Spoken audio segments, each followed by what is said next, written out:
gujewa uwa ba, ta shayar da kai tun kafin girma. Wai ya za a ce ina a gidan duniya, mama ta rasu ba zan yi da aɗi ba.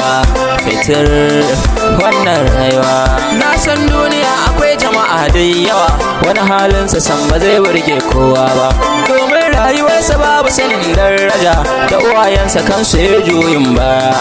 Dukkanin ɗan adam idan har ga tarbiya, to mamansa san ba za ya gujewa ba. Wani wai za ka gansa ya canjin rayuwa, wani koda kuɗi ya samu bai taɓuwa, ya mance da ita ta yi masa garkuwa, tun kamun ya girma ko ya san damuwa, ya jefa ta halika ba sa kirguwa, ya manta da ita ta yi masa garkuwa, kamun girmansa ko ya san mene damuwa.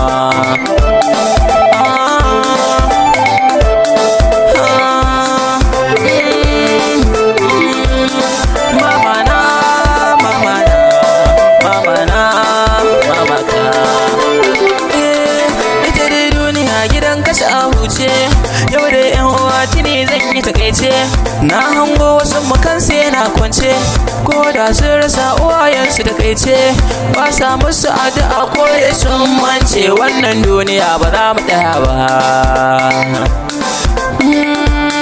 Mama, mama na, mama na.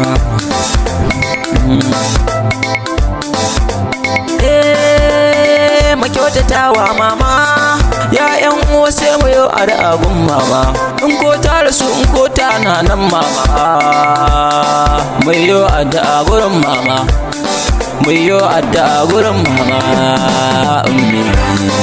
ummi na.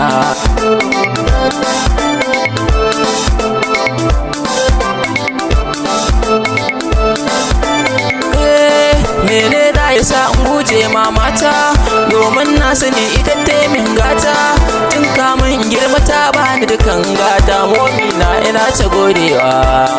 Ya Allah ka ce ka burin mamata, ya Allah ka kara ba mamata gata, domin ni ma arena ta min gata, ummina, ummina.